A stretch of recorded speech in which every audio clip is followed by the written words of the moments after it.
Hai, jumpa kembali dengan saya, Ike Farida, dalam Indonesia Law Study. Mari 7 menit bersama saya, kita belajar hukum. Sebelum dimulai, jangan lupa untuk like, komen, dan share videonya. Nah, untuk episode kali ini, saya ingin membahas mengenai kondominium. Di Indonesia, sangat menjamur. Itu yang namanya apartemen, ya, ada di mana-mana, termasuk perumahan-perumahan, sangat menjamur. Nah, namun dari banyak kondominium maupun perumahan-perumahan yang dijual oleh pengembang, itu ada banyak sekali masalah-masalah hukum yang terjadi. Nah, agar jangan sampai terjadi masalah hukum terjadi pada diri kita, agar aman membeli, mari kita bahas tentang apa itu ya dasar hukum dari kondominium ini. Salah satunya adalah KUH Perdata atau Kitab Undang-Undang Hukum Perdata. Yang kedua adalah Undang-Undang Nomor 5 tahun 1960 tentang Undang-Undang Pokok Agraria. Yang ketiga, Undang-Undang Nomor 20 tahun 2011 tentang rumah susun. Dan yang terakhir baru saja keluar adalah Undang-Undang Nomor 11 tahun 2020 tentang Undang-Undang Cipta Kerja. Hak-hak apa saja sih ketika dijual? Itu hak yang ada di dalam kondominium atau rumah susun, yaitu hak milik satu.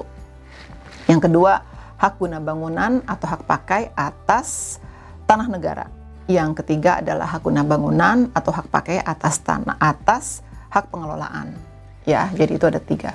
Kemudian siapa saja yang boleh membeli rumah susun di Indonesia? Yang pertama adalah warga negara Indonesia. Semua warga negara Indonesia tidak terkecuali, termasuk mereka pasangan kawin campur. Mereka yang menikah dengan orang asing, dia punya hak tidak untuk membeli rumah susun, punya hak. Oke. Yang kedua adalah Badan Hukum Indonesia. Yang ketiga adalah Badan Hukum Asing dengan kondisi tertentu, syarat tertentu maksud saya. Kemudian warga negara asing dengan izin dan syarat tertentu, dan yang terakhir adalah perwakilan negara asing atau lembaga asing. Nah, jadi itu adalah mereka yang bisa membeli rumah susun. Kemudian yang berikutnya adalah hak milik rumah susun ini kan diatur di dalam Undang-Undang Cipta Kerja di pasal 147-nya. Nah, namun jangan lupa kalau kita mau membeli rumah susun, membeli kondominium, membeli apartemen, tolong dilihat hal-hal ini. Nomor 1 sebelum membeli ya. 1 adalah cek dan pahami dulu, cek dengan baik profil dari pengembang. Jangan karena pengembangnya ini besar, nggak kecil, pasti aman. Salah. Pengembangnya dari negara Jepang misalnya, salah. Pengembangnya sudah terkenal, salah. Tidak menjamin.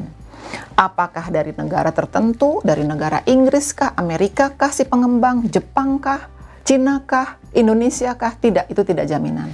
Yang kedua adalah apakah pengembangnya besar, kecil, terkenal, tidak jaminan.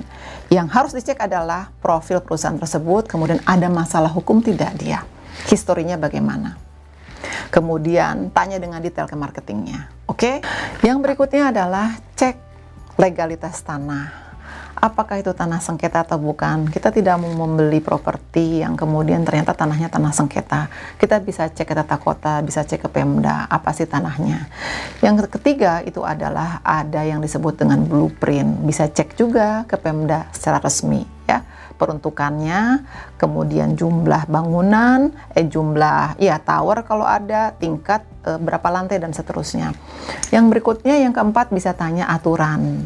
Berapa persen sih Pak ke Pemda kalau bangunan didirikan, sampai berapa persen dulu baru boleh dijual. Yang kelima adalah untuk pelaku atau pasangan kawin campur, setelah adanya putusan MK, ya itu bisa membeli. Jadi jangan khawatir. Nah, apa sih tahapan-tahapan? Saya bagi menjadi beberapa tahap dalam episode terkait dengan kondominium ini. Tahapan pertama adalah tahapan sebelum membayar, tahapan kedua adalah tahapan ketika sudah membayar, tahapan ketiga ketika kita sudah melakukan AJB, dan tahapan terakhir ketika kita sudah melakukan serah terima. Kita lihat dari tahapan pertama, sebelum melakukan pembayaran, kita cek dulu brosur. Kita akan terima brosur. Brosur tersebut kita ambil dan brosur tersebut harus kita simpan. Jangan dibuang, tapi disimpan.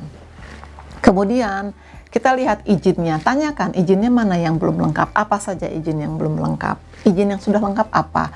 Bapak atau ibu kepada marketingnya ya, bapak atau ibu boleh nggak kirimkan ke saya lewat email, lewat HP, itu bisa. Selanjutnya ya, dalam tahapan ini ada Permen PUPR tahun 2011, nomor 11 tahun 2019, di mana di dalamnya mengatakan bahwa di pasal 7 ayat 2-nya mengatakan bahwa setelah menerima pembayaran, pengembang itu wajib memberikan informasi terkait dengan pelaksanaan ataupun pelaksanaan pembangunan dari kondominium tersebut atau dari bangunan tersebut. Kemudian wajib melakukan tanda tangan penandatanganan PPJB, kemudian wajib melakukan serah terima. Nah, jika lalai si pengembang melakukan hal-hal yang diwajibkan dalam peraturan menteri tadi, maka kita sebagai pembeli punya hak untuk membatalkan dan uang dikembalikan 100%. Jadi jangan mau kalau uang cuma dikembalikan sebagian. Oh Bu, ini karena ada ini, ada itu, tidak. Uang harus 100%. Itu ada aturannya ya. Di nomor 11 tahun 2019.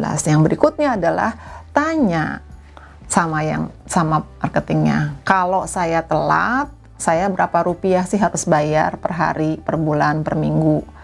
Kalau Anda telat menyerahkan unit ke saya, Anda akan bayar ke saya berapa per hari, per minggu, per bulan. Ini antara hak dan kewajiban kita dengan hak dan kewajiban dari pengembang itu harus seimbang. Jangan sampai kita punya kewajiban banyak, tapi pengembang kewajibannya sedikit. Kita wajib bayar denda ini, denda itu, dan besarannya besar sekali, angkanya besar, sedangkan mereka ataupun pengembang sedikit.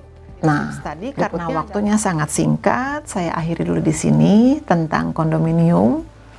Sampai jumpa, semoga video ini bermanfaat. Salam.